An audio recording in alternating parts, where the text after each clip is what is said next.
नमस्कार। महाराष्ट्र राज्यातील तमाम कर्मचारी बंधू आणि भगिनींनो, तुमच्याकरिता एक अतिशय आनंदाची बातमी घेऊन आलेलो आहे। वेतन त्रुटी निवारण समितीचे कामकाज पूर्ण झालेले असून शासन निर्णय निर्गमित झालेला आहे। 2 जानेवारी 2025 रोजी सविस्तर जाणून घ्या, एकमेकांना शेअर करा, कारण बऱ्याच दिवसापासून बऱ्याच लोकांनी या संबंधाचे व्हिडिओ टाकण्याची मागणी करत होते। तर शेवटी हा एक शासन निर्णय आलेला आहे। व्हिडिओ पूर्ण बघा, एकमेकांना शेअर करा। चॅनलवर पहिल्यांदा आला असाल तर चॅनलला प्लीज सबस्क्राइब करून बेल बटन दाबायला विसरू नका। तर चला व्हिडिओला सुरुवात करूया।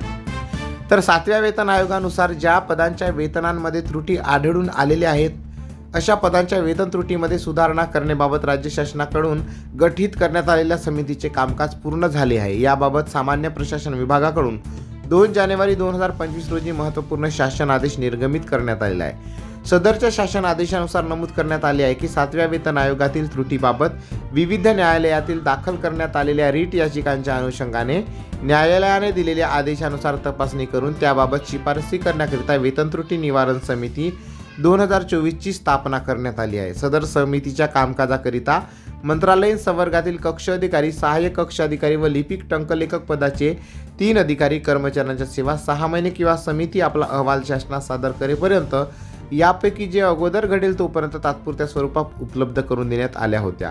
आता वेतन त्रुटी निवारण समिती 2024 चे कामकाज पूर्ण झाल्याने सदर अधिकारी कर्मचाऱ्यांची सेवा दिनांक 1/1/2025 पासून त्यांच्या मूळ विभागास परत करण्यात येत आहे। याबाबतचा सविस्तर शासन आदेश खालीलप्रमाणे आहे, जो मी स्क्रीनवर स्क्रोल करतोय।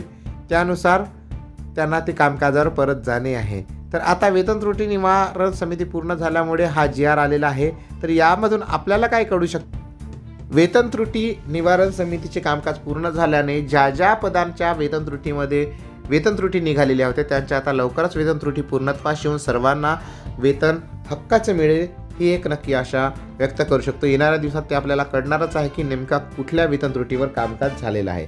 तर व्हिडिओ एकमेकांना शेअर करा। चॅनलवर पहिल्यांदा आला असेल तर प्लीज सबस्क्राइब करून बेल बटन दाबायला विसरू नका। परत भेटूया अशाच एका सुंदर व्हिडिओ सोबत। तोपर्यंत जय हिंद, वंदे मातरम, धन्यवाद।